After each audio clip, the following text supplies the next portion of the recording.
문학 34쪽 가볼게요. 여기서 이제 계속 시와 관련된 이론 이제 하고 있는데, 시에서는 이제 표현 개념어 관련된 게 나오고, 우리가 중등 과정에서는 이제 잘 나오진 않지만, 고등 과정에서 나오는 이제 개념들이 있어요.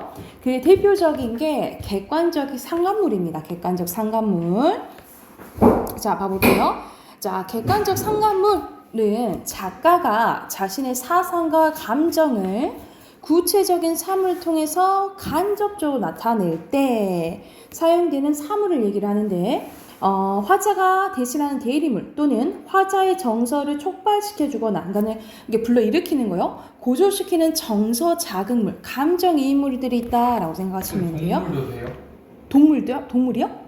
동물도 되죠. 동물도 되죠. 그래서 말 그대로 어떻게 생각하면 되냐면, 화자의 감정을 환기시키거나 불러일으키거나 아니면 더 고조시키거나 아니면은 아예 감정을 똑같이 나타내는 사물을 대상을 객관적 상관물이라고 하는 거예요.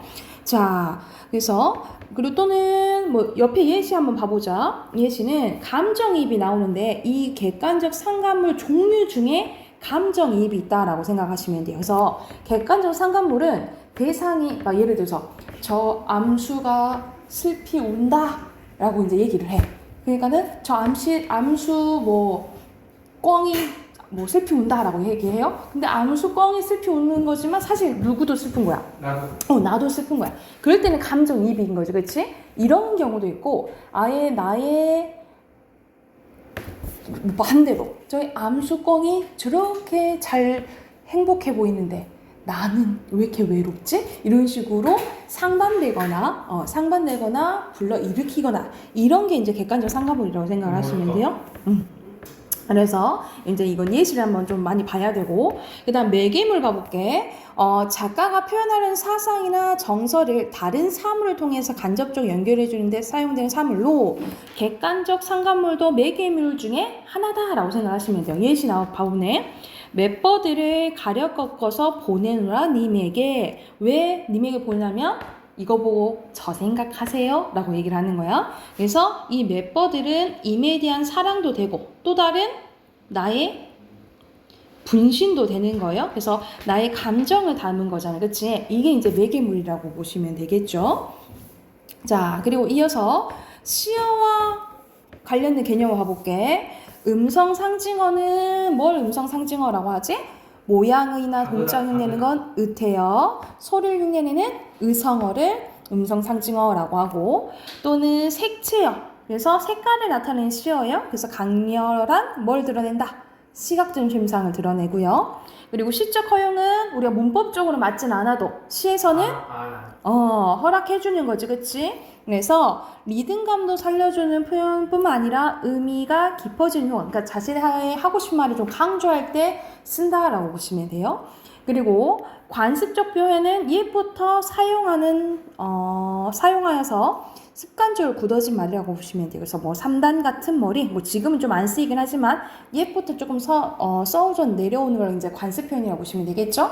이게 시어의 속성과 관련된 개념어고요. 그리고 밑에 보면은 표현 효과와 관련된 개념어가 나오는데, 대상과의 거리감이 나오네. 자, 화자가 대상에 대해서 느끼는 심리적 거리를 말 그대로 대상과의 거리감이라고 하는데, 가깝다면 친밀감, 멀다면 당연히 친밀감이 적게 느껴지겠죠. 이건 당연한 말이지. 그리고 시적 긴장감은 시의 관심과 흥미를 가지게 하는 힘으로 특정 요소나 표현을 통해서 시를 더욱 집중 있게 읽도록 만들어주는 효과를 가지고 있다라고 생각을 하시면 돼요. 그래서 예를 들어서 봐봐. 이 예시가 뭐 나오냐면, 절정에 서 있지 않고 앞만 해도 조금은 옆에 비켜 서 있다가 아니라 절정에 서 있지 하고 다음 행으로 넘어가 버린 거야. 이러면서 약간의 긴장감을 준다라고 보시면 되겠죠. 이런 게 시적 긴장감. 이런 것이 어디에 수동에서 드러나냐면, 이런 걸 행간걸침이라고, 여기 왼쪽 한번 봐볼게. 행간걸침이라는 게 있는데, 시어가 앞행과 연결되면서 뒤행과도 연결되어 시적 긴장감을 느끼게 해주는 방법으로 보통 뒤행말을 좀 강조할 때 쓴다라고 생각하시면 돼요. 그러니까 예를 들어서 우리가 한 행에 쓸 말을 다음 행으로 보내버리는 거예요. 그래서 나는 네가 우리 보통 보고 싶어 이렇게 쓰잖아. 근데 일부러 나는 네가 보고 싶어. 이렇게 쓰는 거야. 이게 이제 행간걸침이라고 생각을 하시면 돼요. 약간 긴장감을 주는 거라고 생각을 하면 돼. 그래서 이 행간걸침을 통해서 뭘 줄 수 있다? 시점? 긴장감을 줄 수 있다. 이렇게 보시면 되겠죠. 그리고 생동감, 생기고 살아서 움직인다는 느낌을 주는 걸로 앞에서 나왔던 의성어나 의태어, 동적 이미지로 생동감을 줄 수 있고 시적 여운을 남기는 거예요. 그래서 보통 뭐를 통해서 나눌 수 있냐면 이렇게 명사용으로 끝나거나 아니면 시적 여운을 가장 많이 주는 게 점점점점 이걸 뭐라 그래? 이거 뭐라 불러? 점점 이거 뭐라 불러? 뭐라 불러? 할 말 없다. 말줄임표예요. 이 말줄임표가 보통 이제 여운을 준다라고 생각을 하시면 돼요. 그러면 여기에 해당하는 것도 예시 가볼게. 선생님이 아까 예시 든 게 이거예요. 유리왕의 황조가. 네. 유리왕은 이제 주몽의 아들이에요. 헐헐 난데 헐헐은 뭐냐? 헐헐 의태요. 그렇지, 의태어지. 헐헐 나는 꾀꼬리는 암수 다정의 논인데 쟤네들은 사이가 너무 좋은 거야. 근데 나는 외롭다라는 거지. 그래서 뉴와 함께 돌아가리. 그러면은 나와 꾀꼬리가 상반되잖아요. 그렇죠? 상반되지. 그래서 이 꾀꼬리는 나의 외로움을 좀 더 강조하는 대상이야. 그래서 여기서는 객관적 상관물이겠죠? 그 반대가 아니면은 그거예요. 감정이. 그렇지. 그래서 여기서는 감정이입이 아닌 거죠. 나랑 감정이 똑같은 건 아니니까. 그래서 객관적 상관물이라고 보시면 되겠죠. 감정이입의 대상은 아닌 거야.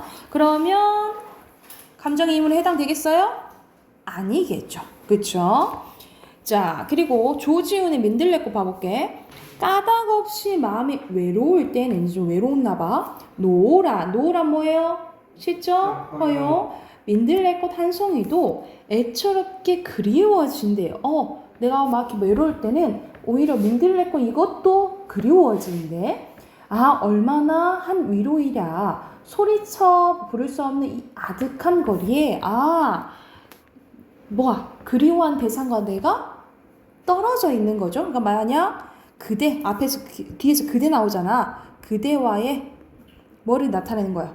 정서적 거리감을 나타내는 거. 그만큼 떨어져 있다 이 말이야. 그대 조용히 나를 찾아오느니. 그러니까는 민들레꽃을 생각하면 그리워하는 그대가 나에게 온다라고 표현을 한 거야. 그래서 여기서 그대는 나를 위로해주는 민들레꽃을 의미한다라고 보시면 돼요. 그래서 민들레꽃은 외로울 때 나를 모아해주는, 위로해주는, 나를 위로해주는 대상이라고 생각하시면 되겠죠. 그래서 민들레꽃은 이 시에 누구와? 그대와 화자를 이어주는 매개물이라고 생각하시면 되겠죠. 자, 그 다음 신석정의 들길을 써서 봐볼게. 푸른 산이 흰 구름을 지니고 살듯. 여기서는 이제 시각적 심장 쓰이는 거지. 지니고 살듯이 직유법. 내 머리 위에는 항상 푸른 하늘이 있대요. 그러니까는 내가 항상 바라는 것들이 있다라고 얘기를 하는 거지, 그렇지? 보통 하늘이 의미하는 것은 위에 올려다보는 거라 했잖아, 선생님이, 그치? 그러면 하늘이 의미하는 것은 보통 내가 바라는 희망, 이상 이런 것들을 생각하면 돼.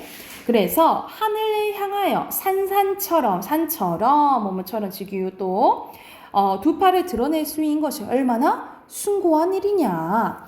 두 다리는 다리는 비록 연약하고 젊은 산맥으로 삼고 부절히 걷히지 않고 움직인다는 내 둥근 지구를 계속 밟고 살고 있지 않느냐. 푸른 산처럼 든든하게 지구를 디디고 사는 것이 얼마나 기쁜 일이냐. 뼈에 저리도록 생활은 슬퍼도 좋대요. 내가 지금 처해 있는 상황이 좋지는 않은 거지, 그치? 이렇게 좋지 않아도 좋다라고 표현한 거야. 이러한 저문 들길에 서서 지금은 상황이 좋아 안 좋아? 안 좋은 거야. 그냥 들길도 아니고 저물었다 표현했잖아. 저문 들길에 서서 푸른 별을 바라보자. 근데 이거는 시대적으로 보면은 뭐라고 하면 되냐면 일제강점기라고 보시면 돼요. 그러면 일제강점기에서 그래도 뭘 보는 거야? 희망을 잃지 않는 의미하는 거죠. 푸른 별을 바라보는 것은 하늘 아래 서는 나의 뭐다 이 말이야? 일과다 이 말이야. 난 내가 맨날 해야 되는 일이다 라고 표현을 한 거야. 자, 그러면 여기서 알맞지 않은 거 기억은 색채어 나오죠. 그치? 네. 2번에 니은에 자신과 동일시 하고 있죠. 뭐뭐처럼 그러고 있다라는 거잖아. 역동성과 생동감 계속 움직인다 했잖아요. 디귿에서는. 그쵸? 맞죠? 그리고 리을은 낙천적인 태도는 무슨 뜻이야? 그래 좋은 거. 그치, 긍정적인 거잖아요. 고난을 이기려고 하고 있죠. 그치? 그리고 시적 여운 남기나요? 그쵸? 네. 남기지. 표현이 아니에요. 근데 종교 표현 맞잖아요. 끝나잖아요. 근데 갈등이 아니지. 나의 일과라고 있잖아. 나는 아무리 지금 힘들어도 뭘 볼 거야? 희망과 이상을 계속해서 꿈꿀 거야. 나의 일과라고 있잖아. 맨날 하는. 이건 갈등이 드러나는 게 아니죠. 그래서 5번이라고 보시면 돼요. 뒤이어서 자, 표현기술 관련된 개념을 또 봐볼게. 압축이 있는데 압축은 줄이는 거잖아요. 그치? 작가의 정서나 사상을 간결하게 표현하는 거예요. 그리고 환기는 불러일으키는 거라고 보면 되고, 투영은 내 감정을 이 대상에 넣는 거라고 생각하면 돼. 그리고 병치는 두 가지 이상의 대상을 그 대상의 인상이 선명히 드러나고 나란히 두는 것을 얘기를 해요. 그러니까는 연달아 두 개 오면은 이제 병치됐다라고 하는데, 우리 병렬적 구조 이런 거 들어봤잖아요. 그치? 나란히 오는 거라고 생각하면 되고, 풍자는 뭐 생각하면 돼? 웃음 플러스 비판. 웃음 플러스 비판. 낯설게 하기가 여기 나오는데, 여러분 이거 처음 볼까요? 처음 볼 거야? 배우지 않았나? 낯설게 하기 한 번 했어. 기억나네. 친숙하거나 일상화된 내용이나 정서, 사물을 처음 보는 것처럼 낯설게 표현하는 거예요. 그래서 봐봐, 예시 한번 보면 피아노에 앉은 여자의 두 손에서는 끊임없이 10마리씩, 20마리씩 신선한 물고기가 튀는 빛의 꼬리를 물고 쏟아진대. 그러니까는 이 피아노를 치는 이 손가락을 뭐라고 표현한 거야? 물고기들이 파닥파닥 하는 것처럼 표현한 거야. 그러니까는 보통 일상에서 사용하지 않게끔 표현하면 낯설게 하기라고 보시면 되겠죠. 그리고 언어 유희는 말장난치는 거라고 보면 돼. 그래서 옛날 고전 시간에서 조금 많이 나와요. 그래서 소리나 의미의 유사성을 이용해서 말놀이 하듯 재치 있게 하는 걸로 보통 동음이어를 활용하거나 말꼬리를 잡기, 뭐 예를 들어서 말장난치는 생각하면 돼. 그러니까 예를 들어서 우리가 먹는 갈비 있고 여기 사람 갈비 있잖아. 아이고 갈비 잡네. 이것을 이제 여기 잡다 이렇게 표현하는 거 있잖아요. 뭐 동음이어나 똑같은 뭐 말로 시작하는 걸로 장난하는 거라 생각하면 돼. 그리고 아까 앞에 나서 나왔던 감정이입이 나오죠. 대상에 자신의 감정을 불러넣거나 대상으로부터 느낌을 받아들여 서로 통하도록 하는 건데, 화자가 대상도 자신의 감정을 가지고 있는 것처럼 표현한 거다라고 보시면 돼요. 그래서 예시 보면 저 물도, 저 흘러가는 물을 얘기하는 거야. 내 안과 같아서, 내 마음과 같아서 같이 울어 반기를 얘놓는구나. 그래서 저 물도, 우리 물이 계속 흐르잖아. 저 물도 내 맘 같아서 계속 흐르네. 내가 계속 우는 것처럼 계속해서 쟤도 흐르네. 이렇게 표현을 한 거예요.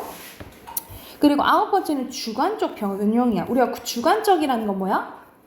객관의 반대잖아. 내 생각을 얘기를 하는 거잖아요. 그치? 생각이 들어가는 거잖아요. 내 생각대로 바꾸는 걸 얘기를 하는 거야. 그래서 대표적인 게 추상적 대상의 구체화야. 우리 추상적은 뭐야? 눈에 보이지 않는 거지?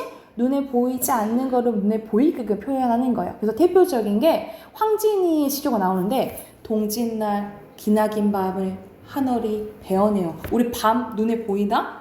네. 물체로 보이나? 아니잖아. 근데 이렇게 베어낼 수 있냐고. 베어낼 수 없잖아. 그래서 눈에 보이지 않는 걸 눈에 보이게끔 표현하는 게 대표적인 추상적 대상의 구체화예요. 그리고 감각의 전이는 한 감각이 다른 감각으로 옮겨져 가는 거. 이 같은 말로 뭐라 하지? 공감각적 표현이라고 하죠. 그래서 먼 산이 이마에 차대요. 산은 눈에 보이는 거잖아. 근데 이마에 찬대. 이런 식으로 뭐라고 표현한 거야? 시각을 촉각 시각적으로 표현한 거죠. 그쵸? 차다 이런 식으로 표현했으니까. 그래서 이런 것들이 대표적인 이제 표현과 관련된 개념들이라고 생각하면 돼. 이것도 옆에 예시 한번 봐보자. 시집살이 쉽살이네. 형님, 사촌 형님, 시집살이 어땠니까? 라고 물어보니까 예, 그 말 마라. 시집살이 뭐라는 거야? 계집살이라는 거야. 이거는 말장난치는 거라 했죠. 아까 말장난치는 거 뭐라 했지? 언어유희라고 했죠. 그쵸? 자, 앞밭에는 당추 심고 뒷밭에는 고추 심어서 고추 당추 맵다 해도 시집살이가 더 맵더라. 여기서 맵다라는 또 단어로 얘기를 하는 거예요. 그쵸? 그러면 독백이에요? 혼자 말하는 거. 혼잣말한 거? 아니죠. 형님이랑 형님한테 물어봤잖아. 그치? 그리고 계집살인 시집살이에 대한 인식을 압축적으로 보여주고 있죠. 그리고 시집살이 어려움을 비유적으로 드러냈으면 언어유희 사용된 것도 맞겠죠. 그죠? 자, 박모벌 이별 갑니다. 뭐라카노 하면서 이제 사투리가 나오네. 뭐라카노 저편 강기께서 니 뭐라카노 바람에 불려서 이승 아니면 저승으로 떠나는 뱃머리에서 나의 목소리도 바람에 날려서 들려 안 들려? 강 건너 있는 사람 들려 안 들려? 안 들린다 이 말이야. 뭐라카노 썩어서 동아밧줄 사가 내리는데 여기서 동아밧줄은 저승과 이승을 보면은 동아밧줄이 끊어진다라는 것은 이제 죽는 걸 의미하는 거예요. 그래서 이승과의 인연이 끊어진다라고 얘기를 하는 거야. 그러니까는 지금 제목이 뭐예요? 이별가잖아. 그래서 헤어지는 거, 특히 뭐를 통해서 헤어진 거? 죽음을 통해서 이제 헤어지는 걸 얘기한다라고 보시면 돼요. 그러면 이승과 대립적인 건 뭐죠? 저승이죠, 저승. 그리고 이 시는 반복과 점진적인 표현을 통해서 뭘로 이별한다고? 죽음으로 인해 이별하게 된 안타까운 심정을 심화시키며 그리고 친근과 소박한 정감을 나타내는 건 뭔 사용해요? 뭐라카노. 사투리. 그렇지, 사투리를 사용했다라고 보시면 되겠죠? 오, 선생님 말했던 황진이 시조 나온다. 동짓달 기나긴 밤을 하늘이 베어내요. 이거 아까 뭐라고? 추상적 관념의 표현 아니었구나. 구체화라고. 춘풍 이불 아래 서리서리 넣었다가 서리서리 의태어예요. 어로님, 내가 어로님은 사랑하는 님, 정든 님이라고 생각하면 돼. 오신 날 밤이어든 구비구비 또 의태어. 별이라. 그러니까는 동짓날은 어떤 날이야? 1년에서 가장 밤이 긴 날이잖아. 이 밤이 긴 날인데 이미 없어. 그러면 이 밤이 더 얼마나 길게 느껴지겠니? 그러니까 이거를 땡강 하고 넣어놨다가 이미 만났으면 이미랑 또 오래 있고 싶잖아. 그때 꺼내서 같이 오래 있고 싶다라고 표현하는 시예요. 그래서 여기서는 추상적인 관념의 시간은 구체적인 사물처럼 표현했죠. 이게 추상적 관념의 뭐라고 한다고? 구체화라고 한다고. 그리고 서리서리 넣었다가 상반되는 거 대조예요. 넣었다가 편다라고 표현했잖아. 뭐 쓰면 돼? 구비구비 별이라 여기 쓰면 되겠죠. 그래서 여기서는 대조법도 쓰였다라고 생각하면 돼요.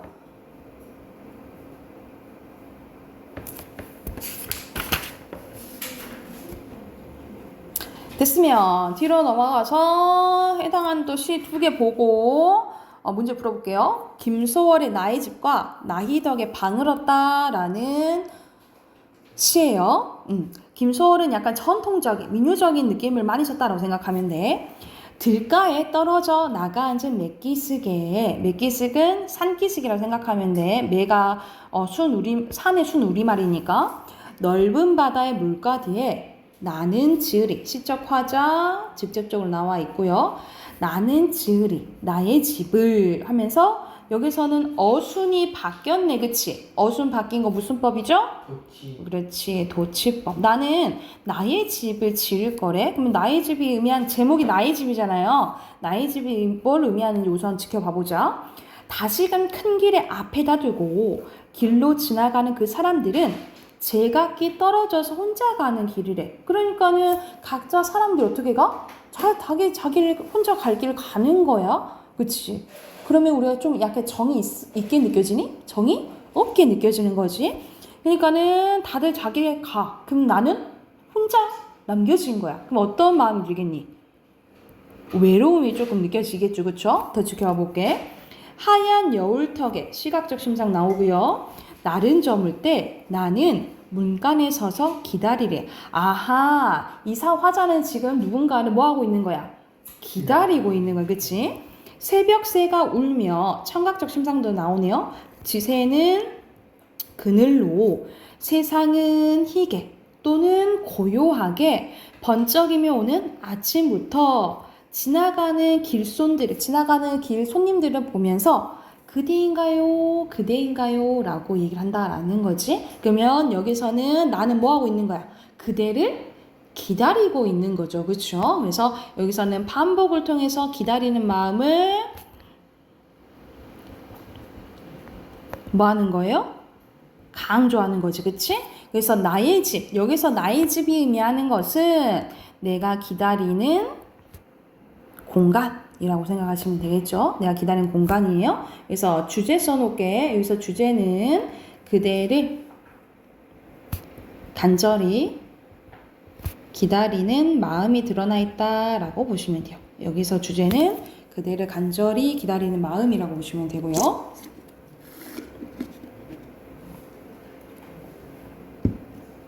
두 번째 시, 나희 덕에 방을 얻다 봐볼게요. 담양, 우리 가까운 데네. 담양이나 창평, 어디쯤 방을 얻어서 다람쥐처럼 뭐뭐처럼 즐길 법이지 드나들고 싶어서 고즈넉한 마을만 보면 들어가 기웃거렸대. 지실마을 나오네. 구체적인 공간적 배경이 나오네요. 지실마을 어느 집 지나다 오래된 한옥 한 채와 새로 지은 별채 사이로 수더분한 꽃들이 피어있는 마당을 보았대요.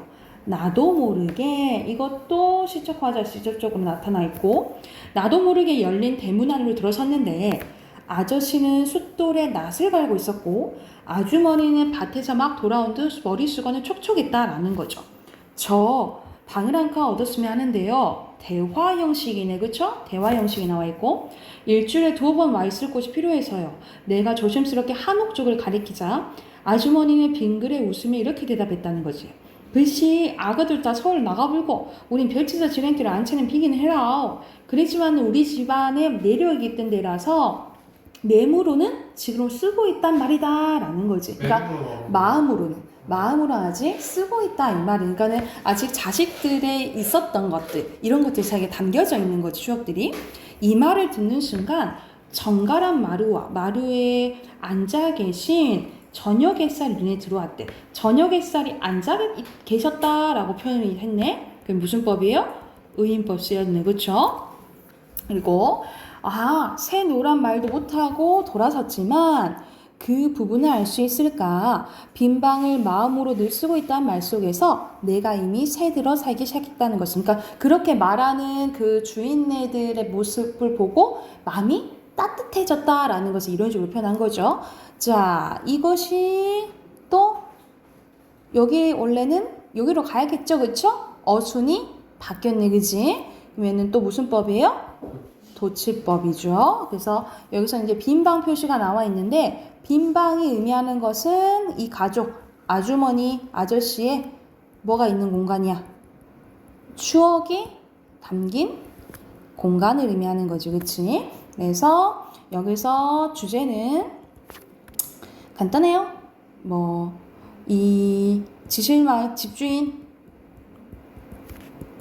부부의 가족에 대한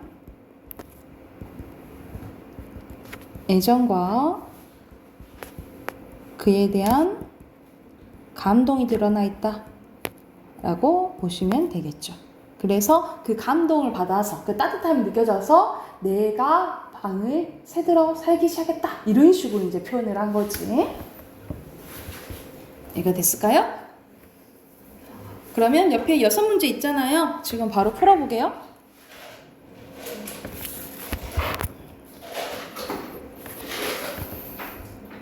자, 답하기 내보자. 여기서 공통점은 도치법이 나오죠. 그쵸? 4번이고요. 그리고 2번에 각각 기억과 니은에 대한 설명으로 알맞은 거. 기억은 나의 집이고 니은은 4번. 빈방이잖아. 4번이죠. 그죠? 그리고 3번에 알맞지 않은 건 4번 4번. 아침이 밝아오는 거 시각, 청각 맞는데요? 알맞지 않은 것은 1번인데 왜 그러냐면 선생님 아까 전에 매가 산을 의미한다 했지, 그치? 순 우리말이에요. 이거는 방언이 아니고 순 우리말 고유어라고 생각하시면 돼요. 이거는 토속적인 어떤 지역의 방언이 아니야. 그냥 순 고유어라고 생각하면 되고 4번에 나의 집 그렇지 나의 집이고요. 그리고 5번에 알맞지 않은 건 5번 5번 뭐 반드시 내가 새대로 살아야겠어 이거 아니지 그지? 그리고 여기서는 뭐가 사용돼요? 사투리가 사용되잖아. 보통 사투리는 어떤 효과가 나오냐면 여기서는 대화의 뭐 사실감과 네, 친밀감 생동감을 불어 넣어주고요. 대화의 사실감과 생동감을 불어 넣어주면 사실이요? 사실감이요 사실. 아 사실 사실감이요. 대화의 사실감과 생동감을 불어 넣어주며 정감이 조금 있는 거지. 그 지역의 분위기, 향토적인 분위기가 드러나도록 해준다. 이 향토적 분위기를 통해 친밀감을 드러낸다. 너무 짧다. 그것도 맞아요. 그것도 맞아요. 보통 근데 사실감 뭐 들어가면 좋아요. 대화의 사실감, 생동감을 불러 넣어주며 정감과 향토적인 그 지역의 분위기죠. 향토적 분위기가 드러나도록 해주는 게 사투리 효과라고 생각하시면 돼요. 자, 다 했으면 우리 독서 꺼낼게요.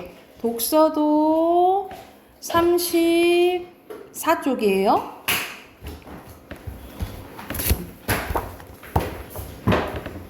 아이고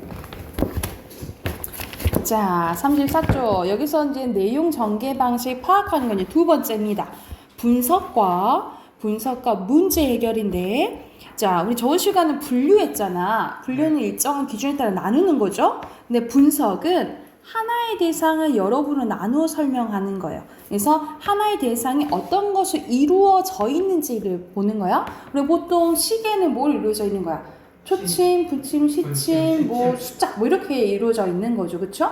그러니까 한 대상의 구성 요소를 밝히는 게 뭐?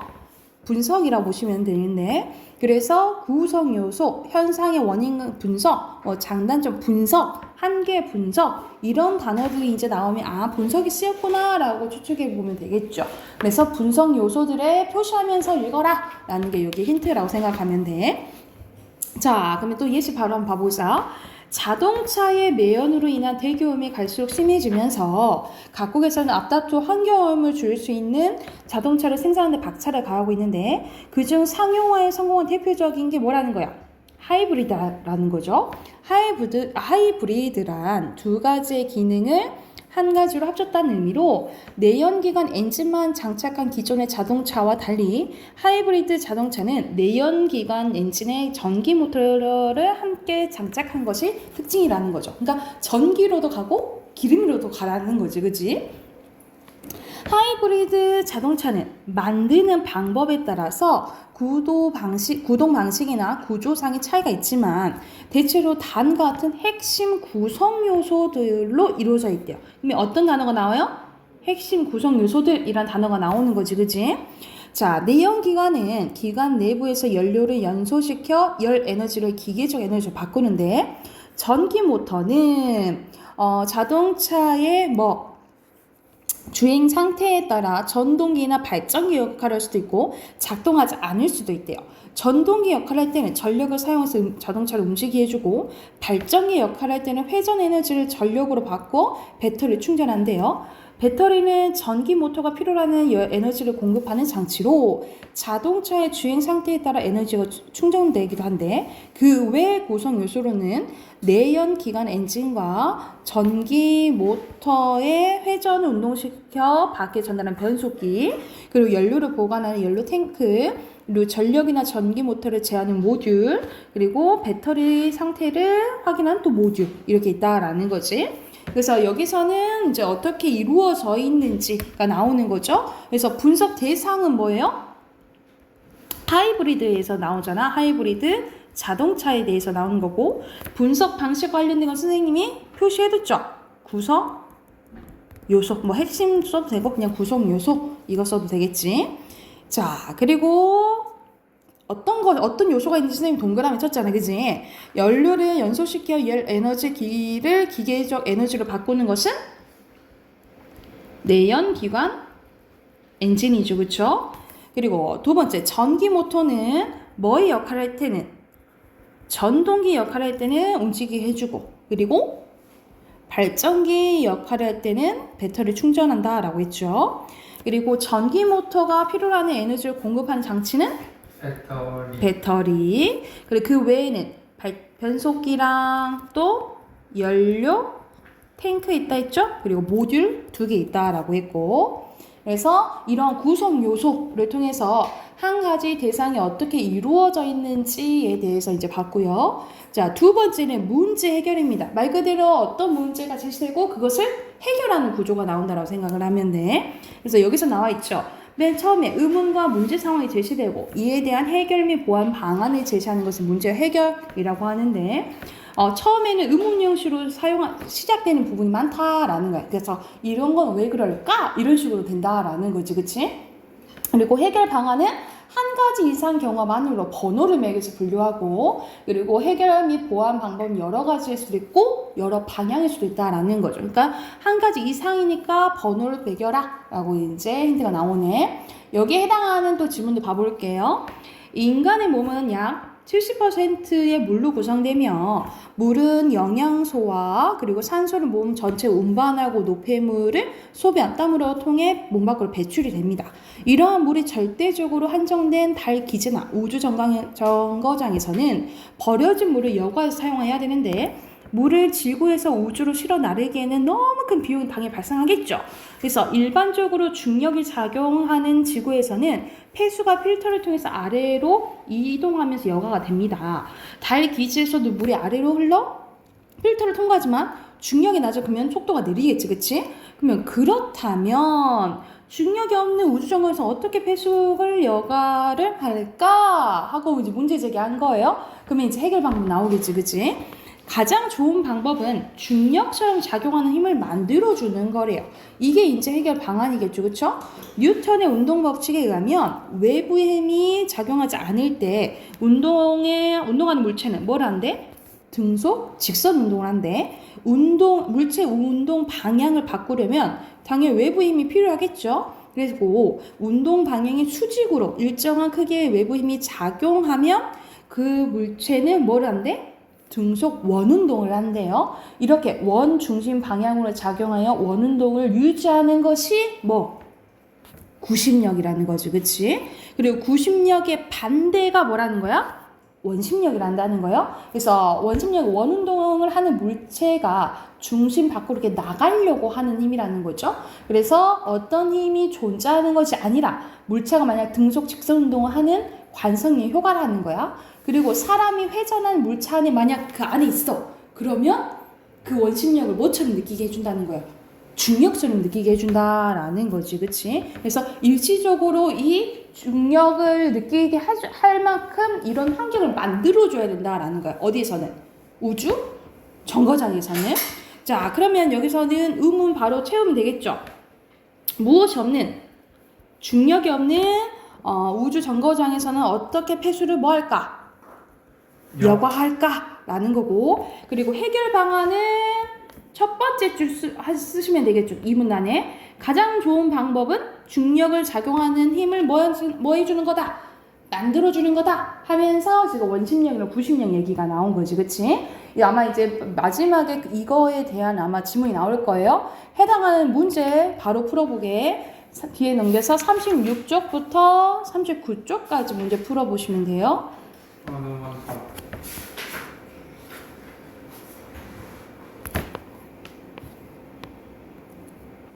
자, 답 확인해보자. 36쪽. 자, 여기서는 분석 대상이 첫 번째 문단에 나와 있죠. 뭐 쓰면 돼요? 지방지를 구성하는 성분의 구조. 4어절이지? 지방지를 구성하는 성분의 구조. 이렇게 쓰시면 되고. 그리고 2번에 이제 빈칸 넣으면 이 글에서는 지방질의 산패를 설명하기 위해 지방질을 구성하는 성분의 구조를 설명하고 있죠. 그래서 1문단에서는 산패의 개념과 발생 원인에 대해 제시하고 있고 2문단에서는 산패에 관련된 지방질의 구성 요소를 분석하고 있죠. 자, 그리고 옆에 있는 거를 이제 연결시켜보면 1번은 리을, 2번에 디귿, 3번에 니은, 4번에 기역 연결하시면 되고 그리고 1문단에서 문제 상황을 찾으래요. 1문단에서 문제 상황 어떤 거야? 감정 보조화가 지속되며 감정 노동 종사자는 스스로 위선적으로 생각하며 거짓 자아를 느끼게 되고 그리고 심할 경우 우울증 같은 정신병리 증상을 겪을 수 있다. 이게 문제 상황이겠죠. 여기 밑줄 그거 놓으시면 돼요. 1문의 두 번째 문장. 그리고 5번 빈칸 넣을게요. 첫 번째는 이거는 감정 조절 전략에 대해서 이제 얘기 나오는 거고. 해결책 쓰면 안 돼요? 이거요? 네. 아니요. 감정 조절 전략이요.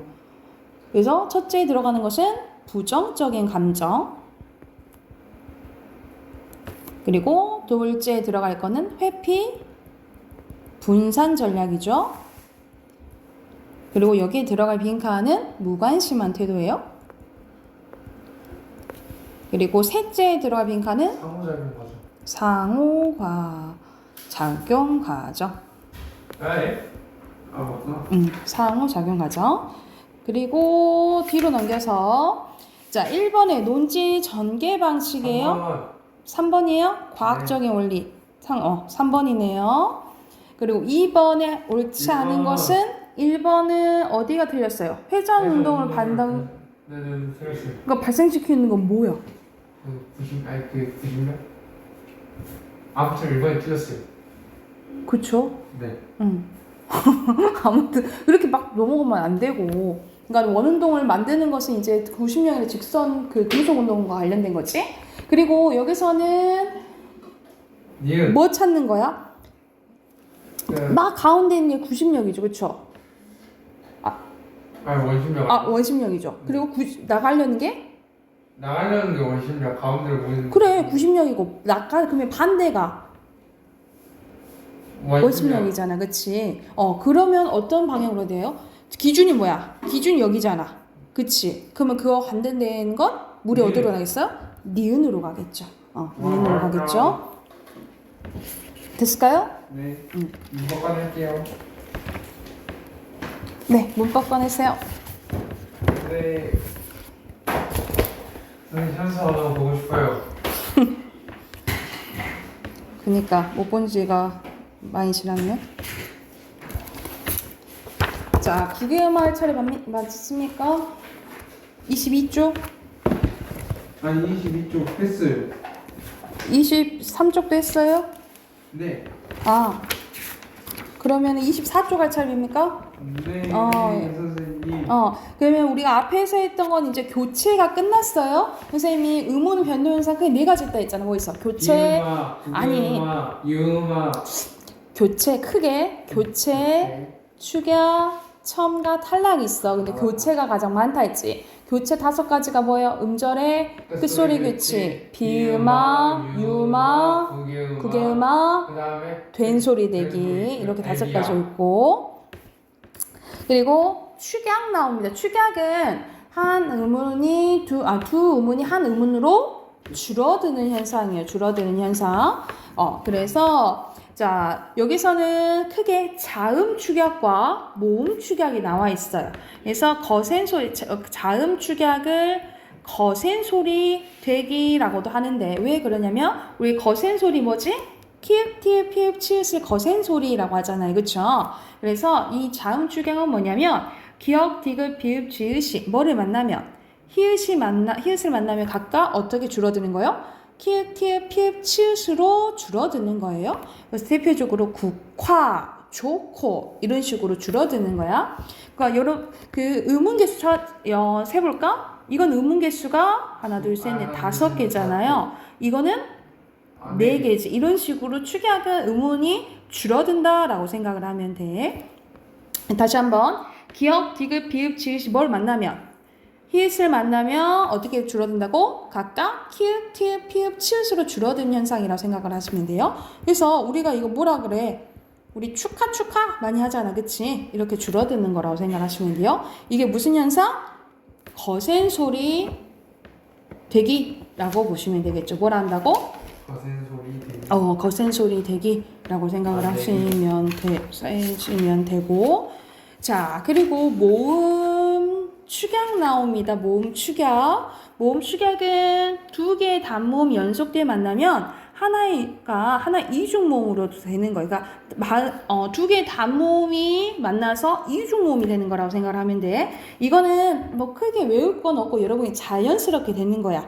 그러니까 예를 들어서 쌓이다, 세다, 먹여, 뛰어, 뛰다, 배다, 뉘다, 와서, 뒀다, 됐다. 되었다가 줄어들어서 어떻게 되는 거야?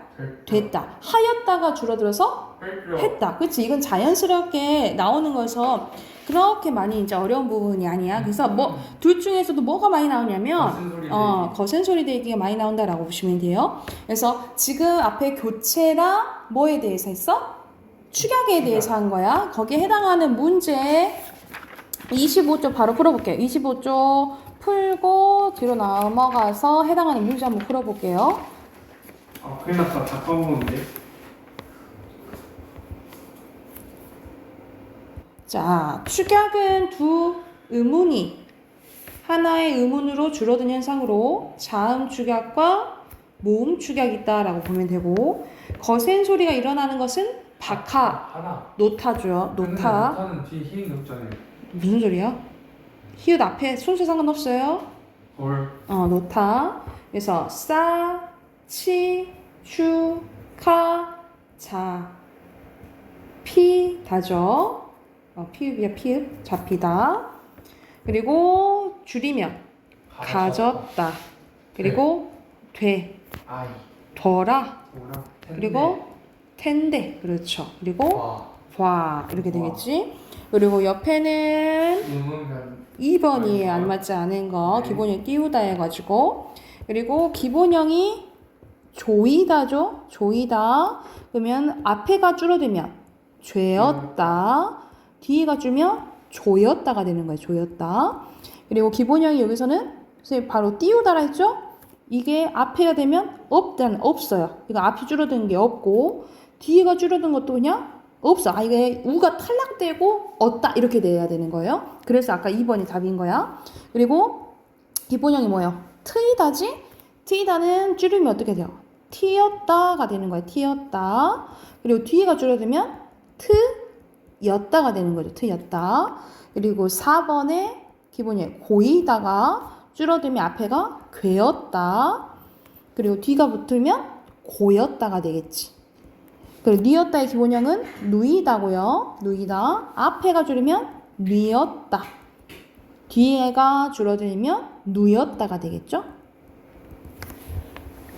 그리고 학습용어 1번에 음은 변동, 2번에 교체, 3번에 가느다란 물방울, 그리고 4번에 비음화, 5번에 리을 뒤에 리을로 바뀌는 거 다 리을. 의모음 역행동화. 역행동화. 그리고 7번에 디귿 티읕 뒤에 지읒 치읒 바뀌는 거죠. 그리고 8번에 된 소리 되기, 9번에 거센 소리 되기, 그리고 10번에 모음 축약이에요. 이해가 됐을까요? 네. 뒤이어서 문제 교체와 그러면 축약에 대한 문제 쭉 나오겠잖아, 그치? 26쪽부터 29쪽까지 문제 쭉 푸세요. 그리고 빈칸 넣는 것도 있어. 빈칸도 다 채우세요. 어때요? 아니 지금 문제 풀어. 충분히 풀 수 있겠고. 네. 타임. 네? 타임. 우선 푸세요. 알아서 선생님 끝내줄게요. 풀신 데까지 문제 쭉 푸세요. 29쪽까지.